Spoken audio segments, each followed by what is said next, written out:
Rickshaw rickshaw, 1 minute.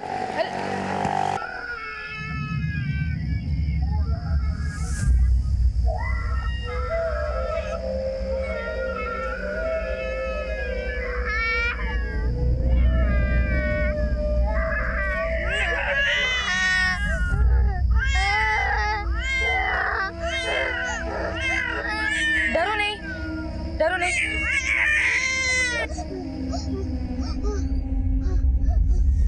बेटा डरो नहीं बेटा, आपके मम्मी पापा कहाँ हैं? हाँ?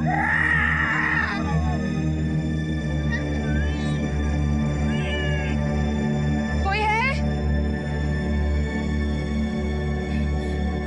बेटा आप चलो मेरे साथ। हाँ आओ मेरे साथ आओ आप।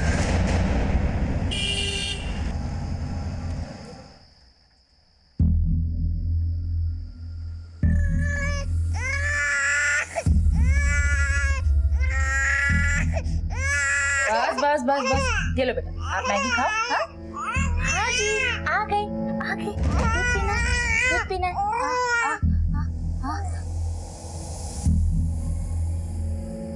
बेटा, आप नूडल्स खा ही नहीं रहे हो, मैं खिला दूं? बस बस बस बस।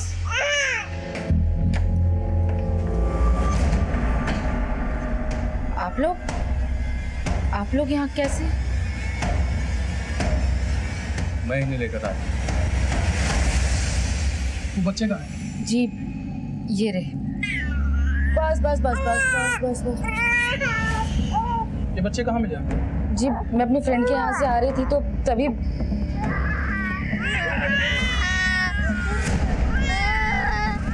सर मैंने बहुत आवाज दी, लेकिन फिर क्या करती, बारिश होने वाली थी, मैं भी भीगती और बच्चे भी भीग जाते, इसीलिए यहाँ ले आई। सोचा पहले कुछ खिला दूं, फिर आपको फोन करने ही वाली थी मैं। आपको खिला दिया ना?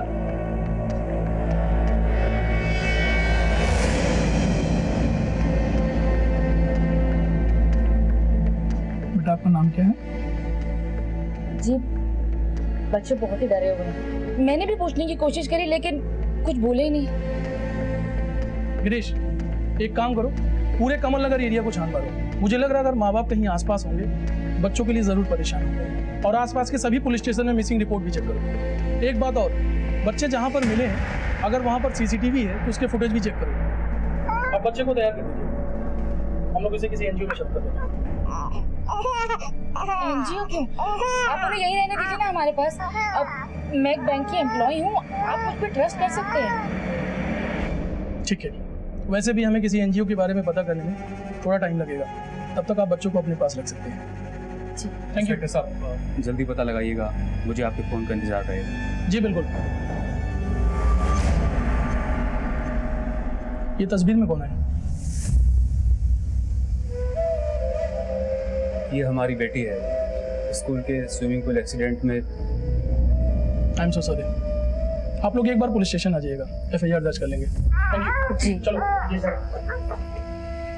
नीता, ये तुम ठीक नहीं कर रही हो। ठीक तो तुम नहीं कर रहे हो रंजन।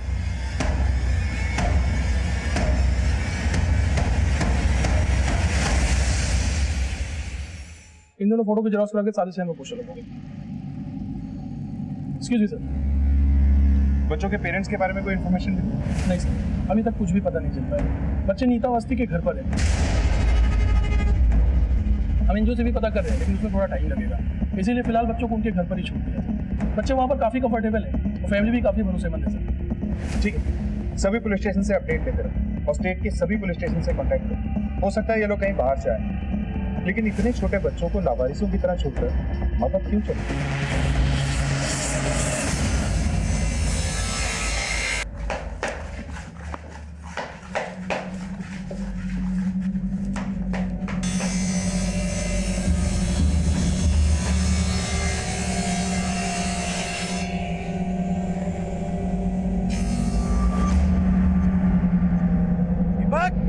दीपक, ठीक है?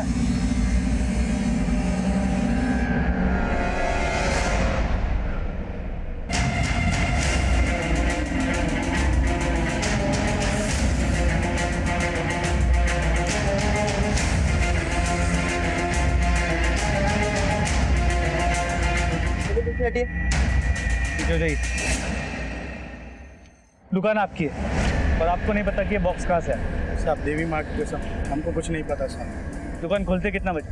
साहब दीपक दुकान खोलता है 9:30 बजे साहब। जब तुमने दुकान खोला किसी को बॉक्स रखते हुए देखा? नहीं साहब, हम तो सवेरे आए थे दुकान खोलने के लिए, हमें नहीं पता साहब। आप लोग पीछे हो जाइए प्लीज।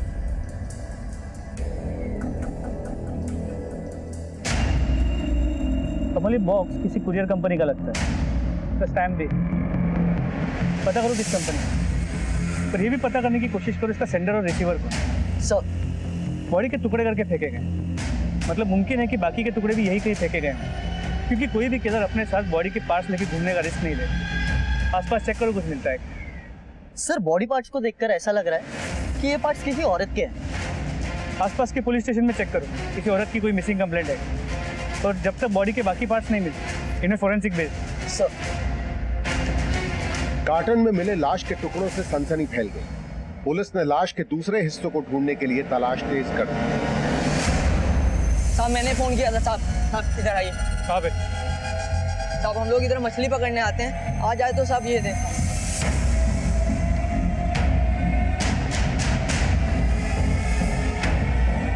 कार्टन को बाहर निकाल।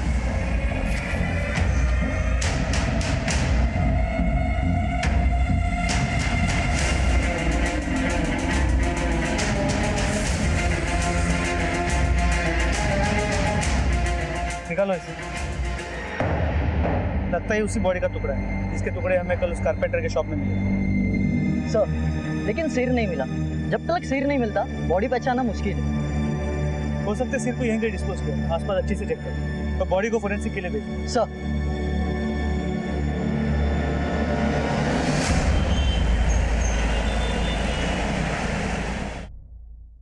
हमारी बेटी रीमा की खबर मिली साहब? देखिए, हमने आपकी बेटी की तस्वीर हर जगह भेजी है, अभी तक कोई इन्फॉर्मेशन नहीं मिली है। हो सकता है वो अपनी प्रेमी के साथ भागी है। हमारी बेटी ऐसी नहीं है साहब, हम तो ये सोच सोच कर डर रहे हैं कहीं उसके साथ कुछ गलत न हुआ हो। देखिए, हम पूरी कोशिश कर रहे हैं, जैसे इन्फॉर्मेशन मिलेगी वैसे हम खबर करेंगे आपको। ठीक है, आप लोग जा सकते हैं।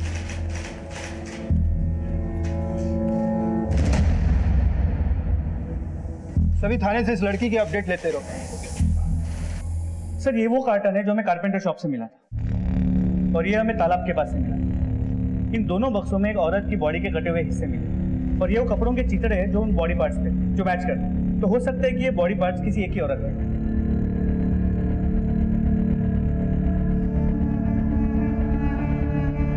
सिंह, ये देखिए, दोनों कार्टन्स पे जो टेप है उस पे कोई मार्किंग है जो एक ही तरह की।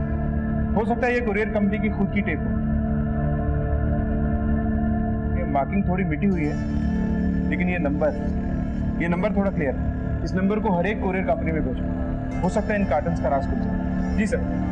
पुलिस को लाश के टुकड़े कार्गो कार्टून बॉक्स में मिले थे, और केवल इतनी सी लीड से पुलिस ने हजारों कुरियर कंपनीज को खंगालना शुरू किया। चौहान, बच्चों ने कुछ बोला? नहीं सर, मैं वहीं से आ रहा हूँ, लेकिन अभी तक कुछ भी नहीं बताया। ठीक है, उनसे पूछताछ करते रहो, जैसे कुछ बोले मुझे इन्फॉर्म करो। सर कार्टन में जो बॉडी के टुकड़े मिले उन पर एक कपड़ा था जिस पे ये टैग है। इस टैग की हालत काफी खराब है। एक मिनट।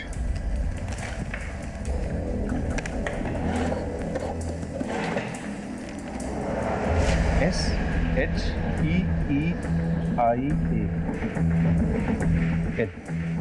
SHEEL। सिंह, ये आई नहीं एल हो सकता, यानी शीला।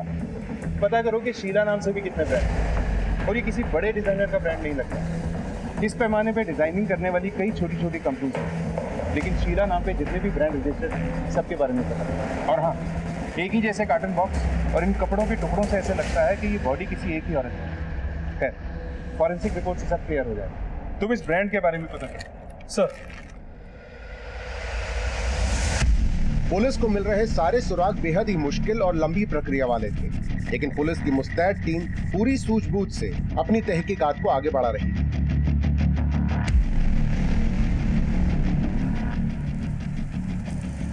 जी हाँ, ये लेबल तो हमारा ही है, और ये गारमेंट हम बहुत लोगों को सप्लाई करते हैं। पहले होलसेलर्स, फिर रिटेलर्स, और रिटेलर्स में भी शॉपकीपर्स के पास जाते हैं, फिर रोड में बिजनेस करने वालों के पास भी। पर सर, आप जानना क्या चाहते हैं? देखिए, हमें एक बॉडी मिली जिस पर एक कुर्ती थी, और इस कुर्ती में आपका ये लेबल लगा था। ये लेबल मैं आपको बता दूं कि हम 2 साल पहले बनाना बंद कर चुके हैं। हमने अपनी डिज़ाइन बदल दी है, और ये लेबल कुछ महंगे कुर्ते में ही लगते थे जो कुछ खास शहरों में हम बेचते हैं। ठीक है, हमें इन सारे शहरों की लिस्ट है और वहाँ के जो भी शॉपकीपर्स है, रिटेलर्स है, उनकी पूरी जानकारी चाहिए। जय, वो डीलर्स वाली लिस्ट लाना ज़रा।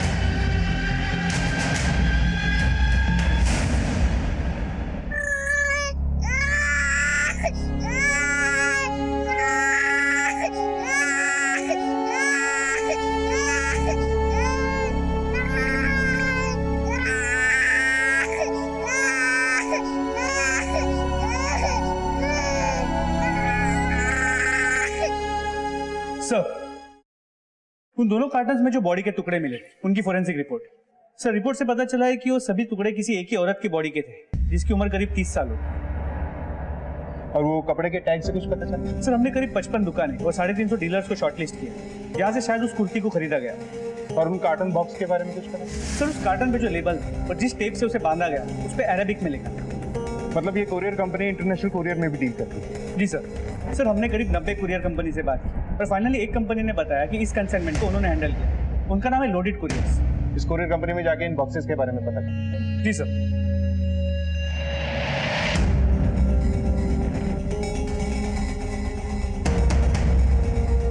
सर, ये नंबर उस कंसाइनमेंट का है जो यूएई से आया था। इसके सेंडर और रिसीवर दोनों नावेद अख्तर। इस नावेद अख्तर का एड्रेस दो। इसकी कंप्लीट रिपोर्ट चाहिए सर, लोडेड कुरियर कंपनी से पता चला है कि उस कार्टन के कंसाइनमेंट का सेंडर और रिसीवर दोनों एक ही आदमी है। कोई नावेद अख्तर जो दिल्ली का रहने वाला है। चलो।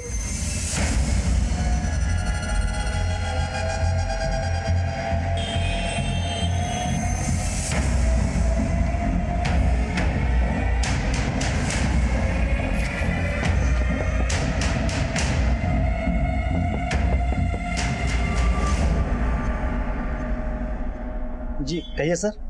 इस कार्टन को पहचानते हैं? हाँ सर, इन कार्टन्स में हमारा सामान आया था।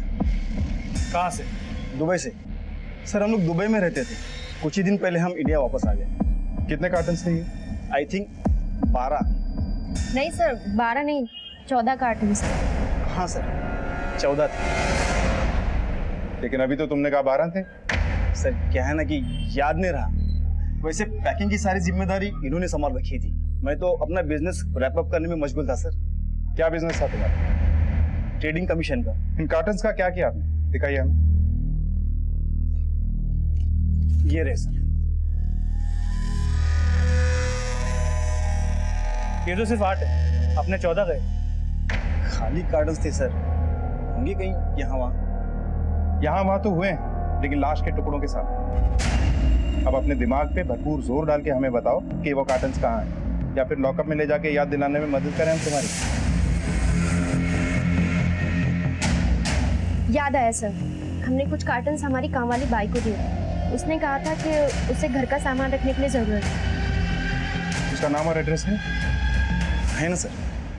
सबका नाम, एड्रेस, फोन नंबर सब लेके रखा है। ये पास ही में 4 मकान छोड़ के रहती है। इस एड्रेस पे जाके वेरीफाई करो। सर,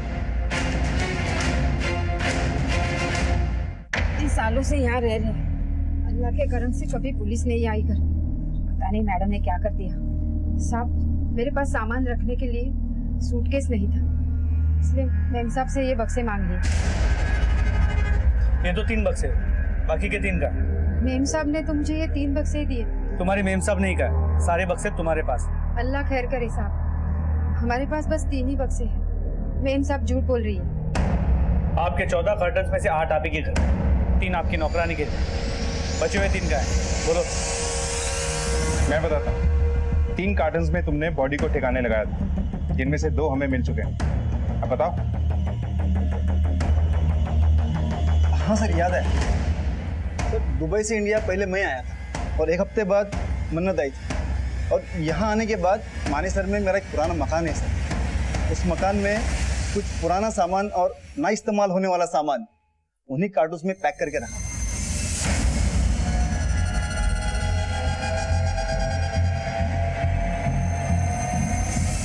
सर इस तरह।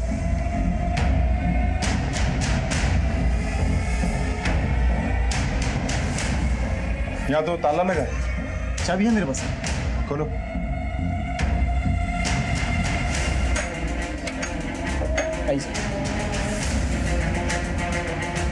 चेक करो पूरा घर। सर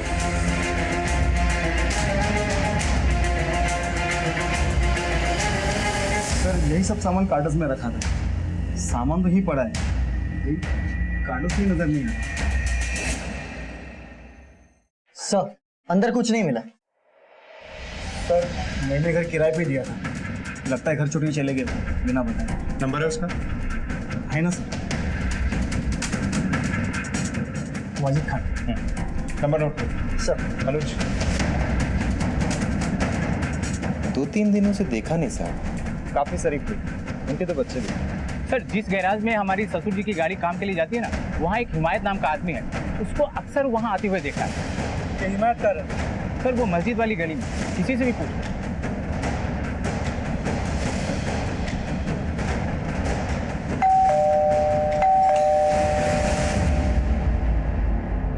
जी कहिए। पुलिस। और साहब बात क्या है? मतलब वाजिद को जानते हो? जानता हूँ, मतलब साहब मेरा भाई है, सगा भाई है। कहाँ है वो? अपने घर पे होगा, और कहाँ होगा साहब? वो घर पे नहीं। तो सर उसकी बीवी होगी घर पे, उससे पूछिए कहाँ है। घर पे ताला बंद है और दोनों के फोन भी बंद है। हम जानना चाहते हैं वो लोग हैं कहाँ। मेरा एक बड़ा भाई है इम्तियाज साहब, मैं उससे फोन करके पूछता हूँ कि शायद उसे मालूम हो साहब। वाजिद या जोया, दोनों में से कोई भी तुमसे कांटेक्ट करे तुरंत हमें बताना। जी जी साहब।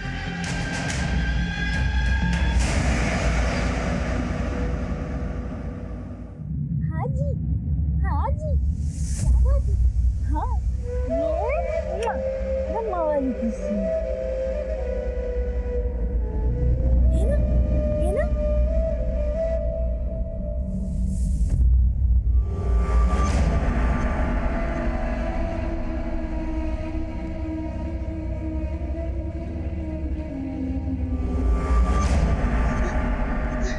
हमें अब्बू के पास जाना है।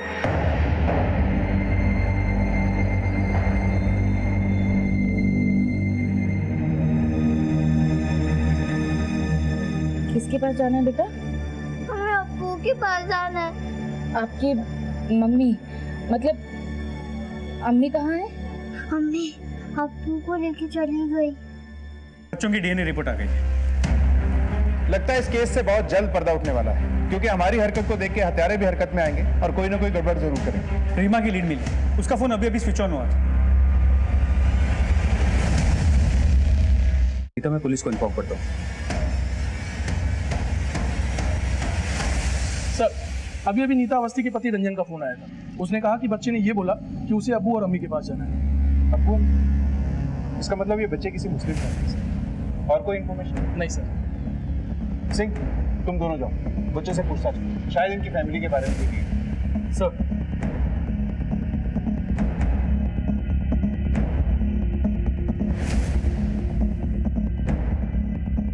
बेटा तुम्हारे स्कूल का नाम क्या है? मेरे स्कूल का नाम मॉडर्न। मॉडर्न क्या बेटा? मॉडर्न। बेटा तुम्हारा स्कूल है कहाँ? मॉडर्न। बेटा तुम्हें वहाँ बस स्टॉप पे छोड़ा किसने था, अब्बू ने या अम्मी ने? अब्बू ने। तो जब तुम्हें वहाँ अब्बू ने छोड़ा, उन्होंने तुमसे कुछ कहा था? ये कहा था कि वो तुम्हें लेने आएंगे? सर रहने दीजिए ना, वो परेशान हो रहा है। Madam please. बेटा तुम्हारे अब्बू ने क्या कहा था? उन्होंने कहा था कि परी का ख्याल रखी और कोई लेने के लिए आ जाए तो उसके साथ चले जाना।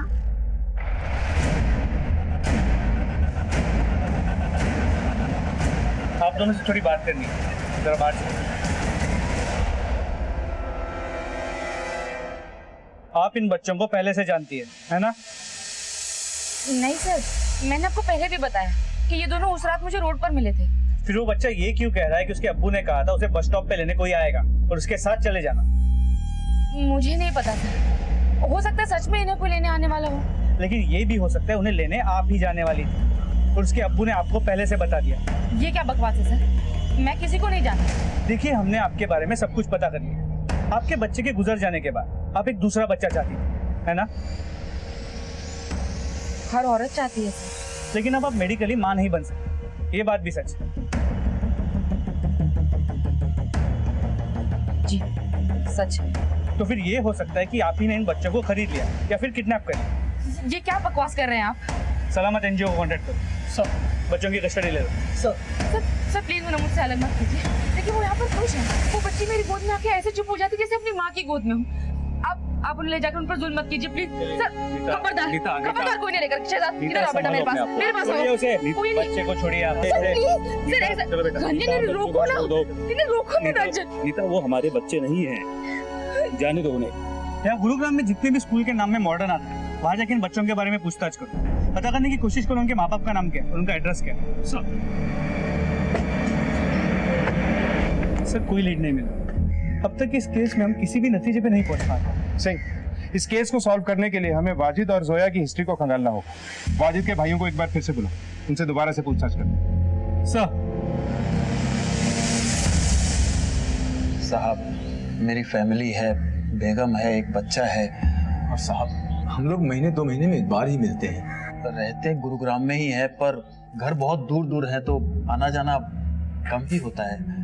काम कहाँ करता है? फिलहाल तो कोई काम नहीं है साहब उसके पास, बेकार ही था वो। देखिए, वाजिद के घर से 3 बक्से गायब हुए, उनमें से 2 में हमें औरत की कटी हुई लाश मिली। हम जानना चाहते हैं कि वाजिद और जोया के आपसी रिश्ते कैसे? बहुत अच्छे रिश्ते थे साहब, उन्होंने तो लव मैरिज की थी।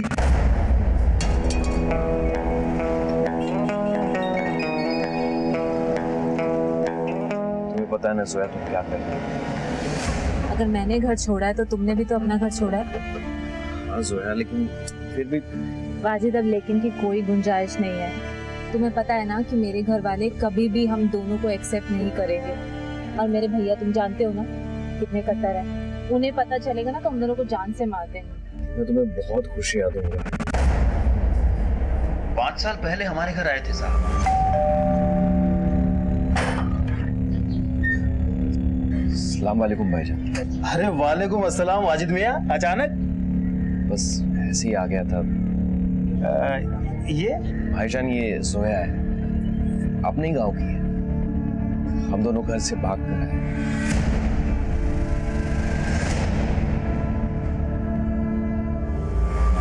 लेकिन एक बात मेरी समझ में, जब वाजिद और जोया दोनों एक दूसरे से प्यार करते थे, दोनों बालिग क्या कमाने की उम्र में थे और दोनों के मजहब भी एक ही, फिर दोनों को भाग के शादी करने की जरूरत क्या?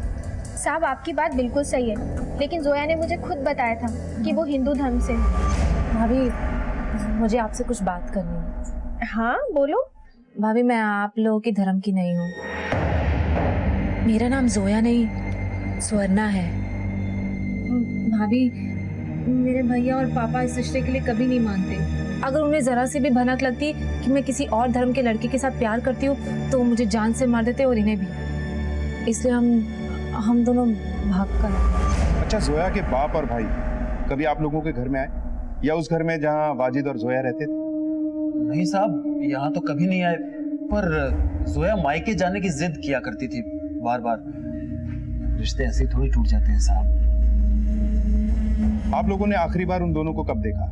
साहब, जोया कुछ दिन पहले घर आई थी। भाभी, इसमें मैंने बच्चों का सारा सामान रख दिया है। मैं कल बच्चों को ले जाऊंगी अपने साथ। जोया, क्या बात है? तुम इतनी उदास क्यों लग रही हो? सब ठीक तो है ना? नहीं भाभी, कुछ भी ठीक नहीं है। इनकी नौकरी चली गई है, घर में पैसों की बहुत दिक्कत है। मैंने इन्हें 1000 बार समझाया कि मेरे घर से पैसे मंगवा लेते, लेकिन ये इतने खुददार है कि पैसा मंगवाना ही नहीं चाहते। लेकिन जोया, तुम्हारे भाई ने तो तुम्हें माफ नहीं किया है ना? मैं उन्हें मना लूंगी भाभी।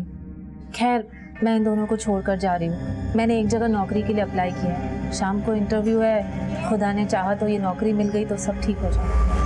साहब अगले दिन आके वो बच्चों को लेके चली गई और उसने ये भी बताया कि उसका इंटरव्यू बहुत अच्छा हुआ है। सर, बच्चे ने मॉडर्न नाम की जिस स्कूल की बात करी थी उसका पता चल गया। ये रही उसकी डिटेल्स। बच्चे के बाप का नाम वाजिद खान और माँ का नाम जोया खान है।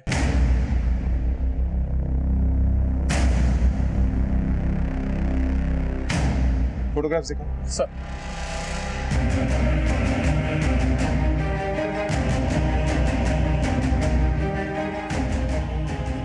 ये दोनों वाजिद के बच्चे हैं,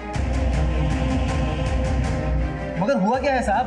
दरअसल इन बच्चों को किसी ने रास्ते पे छोड़ दिया था। अब ये सलामत नाम के एनजीओ में, जब तक वाजिद और जोया मिल नहीं जाते इन बच्चों को हम आप लोगों के पास छोड़ देंगे।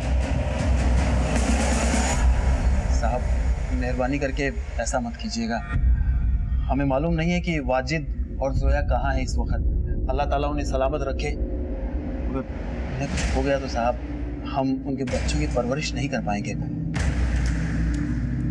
ठीक है, मुझे वाजिद का अजमेर का एड्रेस चाहिए और जोया के पेरेंट्स का भी। और हाँ, हमारी इजाजत के बिना आप लोग इस शहर छोड़ के जाने की सोचना नहीं। और जो कुछ भी तुमने मुझे बताया उसमें से जरा सा भी झूठ हुआ तो अंजाम तुम लोग जानते हो।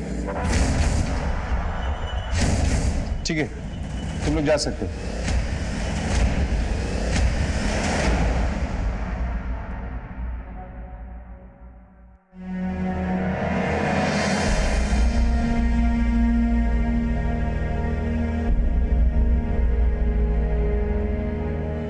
शहजाद, मेरा बेटा पायलट बनेगा, पायलट। हाँ, मैं पायलट बनूंगा और उड़ूंगा। अच्छा कैसे?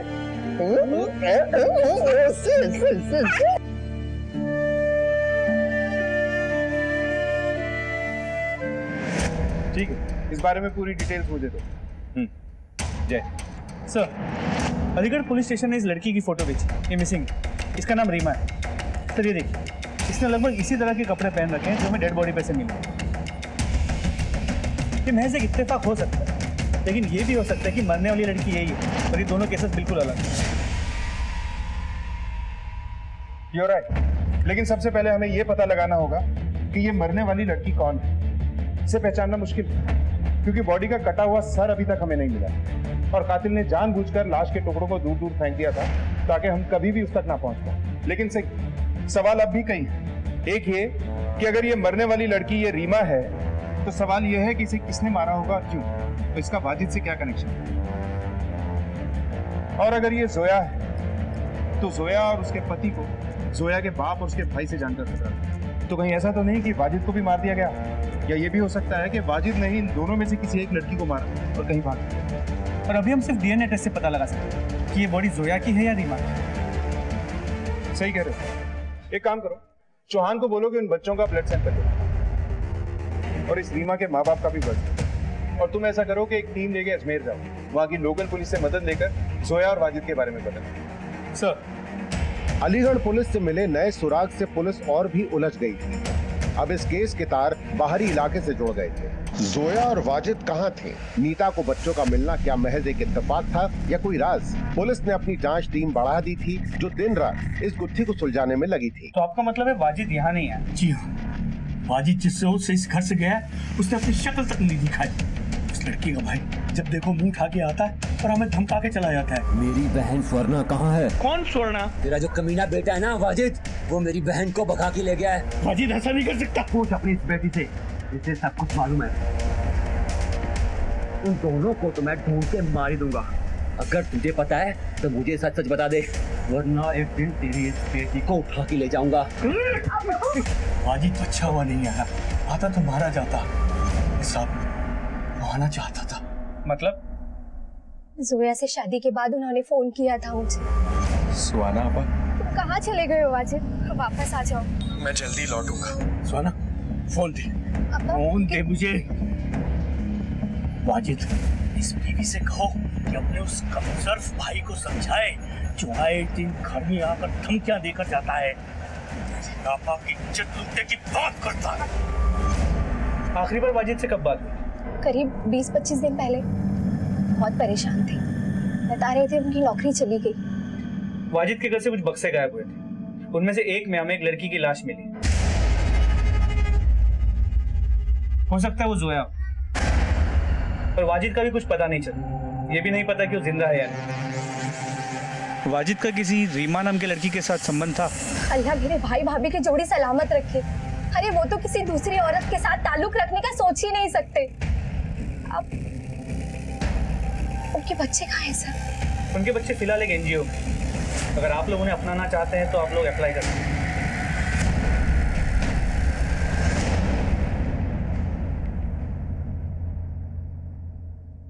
देखिए साहब, न तो हम ये जानते हैं कि वो लड़की कहाँ है और न ही हम जानना चाहते हैं। आपकी स्वर्णा से आखिरी बार बात कब हुई थी? 5 साल पहले, जब वो इस घर की बेटी थी और मेरी बहन थी। उसके बाद कभी उसने कॉल नहीं किया। हमें आपके ब्लड सैंपल चाहिए। क्यों? हमें एक लड़की की लाश मिली जिसका सिर नहीं है, पर हमें उसकी शिनाख्त करने में मुश्किल हो रही है। तो हम डीएनए मैचिंग करके देखना चाहते हैं कि क्या वो लड़की स्वर्णा है। हमारी बदकिस्मती है कि उसकी रगों में भी हमारा ही खून दौड़ रहा है, और भगवान से मानूंगा कि लाश उसी की हो। सर, अजमेर में जोया और वाजिद दोनों के घर वालों से बात हुई। मुझे लगता है कि ऑनर किलिंग का केस हो सकता है, क्योंकि वाजिद के घर वालों ने बताया कि जोया और वाजिद के भाग जाने के बाद जोया के भाई राज ने वाजिद के घर वालों को कई बार धमकाया, पर यह भी कहा था कि अगर जोया और वाजिद वापस आए उन्हें मार दे। तुम ठीक है तुझसे, ये ऑनर किलिंग का मामला हो सकता है। एक काम करो, राज की कॉल रिकॉर्ड से करवाओ, और गुरुग्राम में जहाँ ये वाजिद रहता है वहाँ लोगों को राज की फोटो दिखाकर पूछो क्या कभी किसी ने उसको वहाँ देखा है। सर,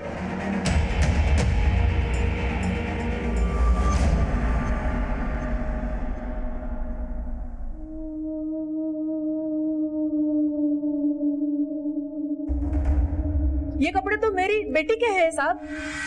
आप लोगों को पूरा यकीन है कि ये कपड़े आपकी बेटी की? मुझे आज भी वो दिन याद है जिस दिन वो ये कुर्ती खरीद कर लाई थी। बहुत अच्छी है, तुझमें बहुत खिलेगी। देखिए, हमें एक लड़की की कटी हुई लाश मिली। ये कपड़े उसी लाश पर से। इस बात को कंफर्म करने के लिए हमें आप लोगों का ब्लड सैंपल चाहिए। डीएनए मैच होगा तो ये बात कंफर्म होगी कि वो लाश आपकी बेटी रीमा की है। सर, आपने सही कहा। जोया के भाई राज की मोबाइल की लोकेशन 27 अगस्त और उसके 1-2 दिन बाद यहाँ गुरुग्राम में वाजिद के घर के आसपास की रही है। सर, ये देखिए। इस राज को उठाओ और सख्ती से पूछताछ करो। सर,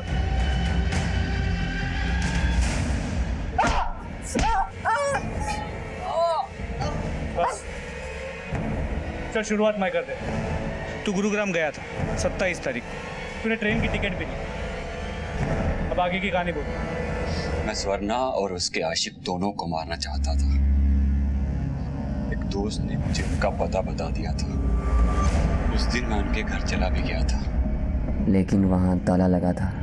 उसके बाद मैं रोज उनके घर जाता था, लेकिन घर लॉक्ड रहता था। राज, ये तो सिर्फ तेरी आधी कहानी है। तेरी आगे की कहानी मैं बताऊं। तू उनके घर गया, घर के अंदर भी गया, और तूने उन दोनों को मार दिया। जोया की लाश तुम्हें मिल गई। अब ये बता कि तूने वाजिद की लाश को कहाँ ठिकाने लगाया? बोल। काश मैं अपने हाथों से उन दोनों की जान ले सकता। उन्होंने कोई इतना बड़ा गुनाह नहीं किया था। सिर्फ जिससे प्यार किया उसी से शादी की। इसे तब तक अंदर रखो जब तक वाजिद का कुछ पता नहीं चलता। जैन सर, बच्चों की डीएनए रिपोर्ट आ गई है।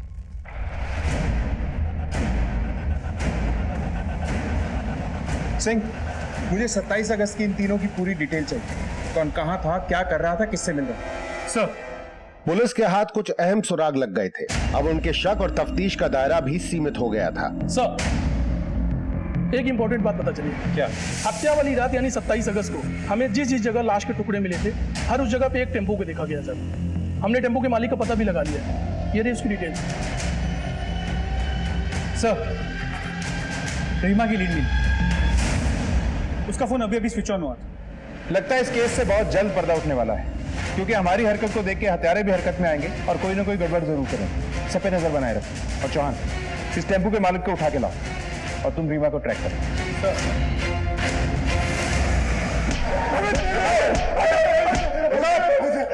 खड़े हो।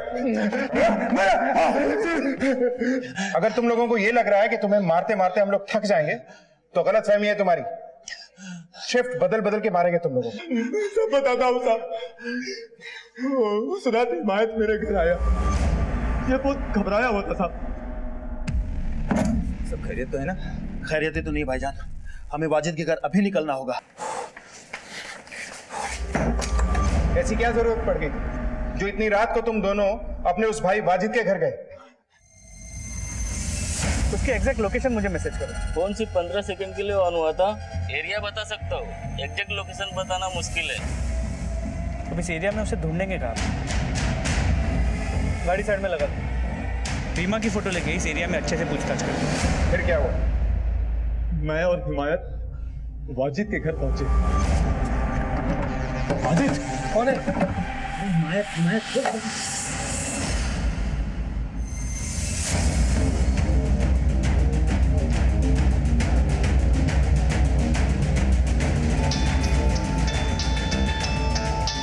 हाँ बोलो सर, इसने अभी फोन ऑन किया है। इसके पहले कि उसका फोन स्विच ऑफ हो जाए उसका लोकेशन ट्रेस करो, इमीडिएटली भेजो मुझे।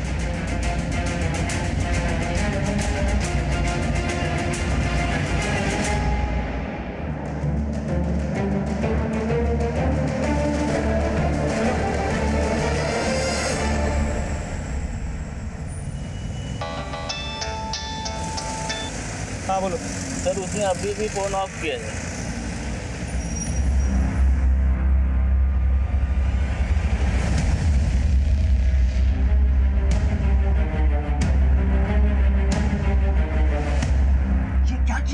मेरे पास और कोई रास्ता नहीं था भाईजान। पागल हो गए?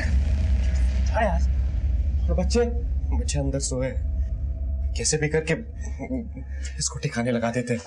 भाईजान मुझे जेल नहीं जाना है, प्लीज प्लीज मुझे बचा लीजिए।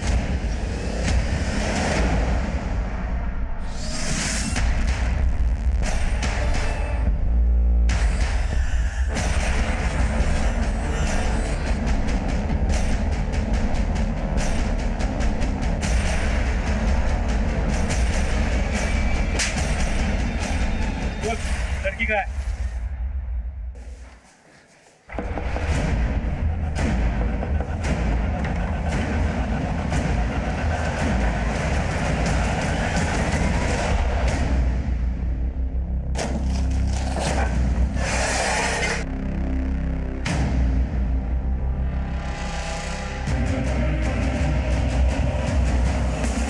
साहब, लाश को ठिकाने लगाने के लिए मैंने और हिमायत ने सिर्फ वाजिद की मदद की, हमने किसी को मारा नहीं साहब। भाईजान सच कह रहे हैं। तुम लोगों ने एक मुजरिम का साथ दिया, पुलिस से बात छुपा के इन्वेस्टिगेशन को गुमराह किया। देखते जाओ तुम लोगों पे कितनी दफाई लगेगी। तब तक तुम्हारे उस लाडले भाई से पूछते हैं कि आखिर हुआ क्या था। साहब Singh, sir please please please मत मारिए। चल बोल, ये सब क्यों किया? वरना उल्टा लटका के मारूंगा। सर, मेरी और जोया की शादी हो गई थी, मैं उससे बहुत प्यार करता था। वो दूसरे धर्म के होने के बावजूद उसने हमारे मजहब में अपने आप को बहुत अच्छे से डाल लिया था। उसके घर की माली हालत भी बहुत बेहतर थी हमसे। और यहाँ मैं 2 वक्त की रोटी के लिए दर दर भटक रहा था। नौकरी ढूंढ रहा था मैं, पर मिल नहीं रही थी। मैंने जोया से जो भी वादा किया था वो मैं पूरा नहीं कर पाया था, इसलिए दिन ब दिन वो गुस्सा हो रही थी मेरे ऊपर। वाजिद, सिर्फ प्यार मोहब्बत से घर नहीं चलता। घर चलाने के लिए बहुत सारी चीजें चाहिए होती है। तुम खुद तो काम नहीं करते, कम से कम मुझे तो काम करने दो। हाँ तो करो ना, मैंने कब मना किया तुम्हें? वाजिद, मैं सिर्फ अपने लिए नहीं इस घर के बारे में सोच रही हूँ। अरे यार तो सोचो ना, जाओ प्लीज, मेरा दिमाग खराब मत करो यार। मैं दिमाग खराब कर रही हूँ? मैं दिमाग खराब करूँ कि तुमने मेरा दिमाग खराब कर रखा है? तंग आ गई हूँ मैं इस घर में। रोज रोज की किटकिट की वजह से वो मेरे दिल से उतर रही थी। एक दिन दोस्त की शादी के सिलसिले में मैं चंपारण गया, तब मैंने रीमा को पहली बार देखा था। पहली नजर में मुझे पसंद आ गई थी और मैं भी रीमा को पसंद आ गया। मैं इसे सब कुछ सच सच बताने वाला था, लेकिन मैं डर गया था कि अगर इसे सब कुछ सच सच बता दूं तो ये मुझे छोड़ देगी। इसलिए मैंने एक दिन इसे गुरुग्राम बुला लिया, लेकिन हम दोनों को जोया ने साथ में देख लिया और वो मुझ पर बहुत गुस्सा हो गई। वाजिद,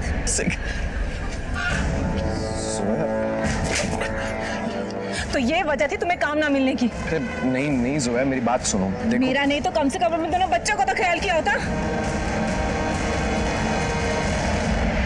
अच्छा नहीं किया तुमने। जोया मेरी और बात मेरा तो हाथ- सुनो। तुम जोया, देखो रीमा, देखो ऐसा कुछ नहीं है। उसके बाद रीमा भी मुझसे दूर जाने लगी। रीमा प्लीज मेरी बात तो सुनो। रीमा मुझे समझाने का मौका तो दो। प्लीज प्लीज मुझे ऐसे छोड़कर मत जाओ। मेरे लिए तो तुम्हारे पास कोई जगह ही नहीं है। रीमा, मैं तुम्हारे लिए अपने दिल में भी जगह रखूंगा और अपने घर में भी। ठीक है, तो पहले अपनी बीवी से छुटकारा पाओ और अपने बच्चों से नहीं जाओ। कर पाओगे? मैंने कहा कर पाओगे? लेकिन जैसे तैसे मैंने रीमा को मना लिया। मैंने जोया से कहा था कि अगर तुम घर से जाना चाहती हो तो जा सकती हो, लेकिन अभी बच्चों को भी साथ में लेके जाना पड़ेगा। तुम जैसे घटिया सब रहना ही नहीं है मुझे। तुम्हें मेरे साथ नहीं रहना है ना? जाओ अभी के अभी यहाँ से जाओ और अपने बच्चों को भी साथ में लेके जाओ। वो सिर्फ मेरे बच्चे हैं, तुम्हारे कुछ नहीं लगते? एक दूसरी औरत के लिए तुम मुझे घर से निकाल रहे हो? हाँ, मैं जाऊंगी, लेकिन पुलिस स्टेशन जाऊंगी, तुम्हारे माँ बाप के घर जाऊंगी, अपने घर जाऊंगी, पूरी दुनिया को तुम्हारा ये घटिया चेहरा दिखाऊंगी मैं। पुलिस स्टेशन जाओगी तुम? सर मैं उसे मारना नहीं चाहता था, लेकिन मेरे पास कोई दूसरा रास्ता भी नहीं था। लाश को ठिकाने लगाने के लिए मैंने हिमायत भाई और इम्तियाज भाई को बुला लिया। हेलो हिमायत भाई, आप जल्दी घर आ जाइए। वो जो है सर, मैं उसे मारना नहीं चाहता था। मैं रीमा से शादी करना चाहता था। रीमा को लेकर भाइयों से पैसे लेकर कहीं दूर जाकर बसना चाहता था, लेकिन रीमा मुझे बच्चों के साथ एक्सेप्ट नहीं कर रही थी। मैं बच्चों को रास्ते में नहीं छोड़ना चाहता था, इसलिए उन्हें कमल नगर में छोड़ दिया ताकि कोई अच्छा इंसान उन्हें अपने साथ ले जाए। दूर जाकर फिक्र के मारे खड़ा रहा, उनको ऐसे ही देखता रहा। एक बाली औरत के हाथ में बच्चे देखकर मैं संतुष्ट हो गया था कि बच्चे सुरक्षित हैं। दोनों लड़कियों पे एक जैसे कपड़ों की क्या पहेली है? एक्चुअली मैंने एक जैसे 2 ड्रेस लिए थे और वो दोनों को गिफ्ट किए थे। शरीर के बाकी हिस्से तो हमें मिल गए, सर नहीं मिले। कहाँ फेंका था उसे? गुरुग्राम के आगे खाई है, उसी के नाले में डाल दी। और ये रीमा के साथ कब से डेरा जमाया हुआ था तूने? हमें पता चला कि पुलिस हरकत में आ गई है, इसलिए हमें भागने का मौका ही नहीं मिला। सर 2 कश्तियों में सवार होकर मैं डूब गया सर मुझे माफ कर दीजिए, मुझसे गलती हो गई। 2 कश्तियों की सवारी तूने अपनी मर्जी से की, अपनी सुकून भरी जिंदगी को बर्बाद भी तूने खुद किया, अपनी पत्नी का खून किया, अपने बच्चों को दूसरे के हवाले कर दिया और चला था किसी और से प्यार जताने। एक शादीशुदा और 2 बच्चों के बाप होकर और रीमा से रिश्ता जोड़कर सिर्फ अपनी ही नहीं, तुमने कई जिंदगियां बर्बाद कर दी। अब सड़ते रहना सारी जिंदगी जेल। जो बांधने से बंधे और तोड़ने से टूट जाए उसका नाम है बंधन, और जो अपने आप बन जाए और जीवन भर ना टूटे उसका नाम है संबंध। और संबंधों में एक दूसरे के प्रति विश्वास और सम्मान है इसकी मजबूती। जहां सगे बाप ने अपने बच्चों से रिश्ते का बंधन तोड़ लिया, वहीं नीता ने उन बच्चों से हमेशा के लिए संबंध जोड़े रखने के लिए उनकी लीगल कस्टडी के लिए एप्लीकेशन दायर कर दी है, जो अदालत में जेर गौर है। याद रखिए, रिश्ते महज जोड़े नहीं जाते, निभाए जाते हैं।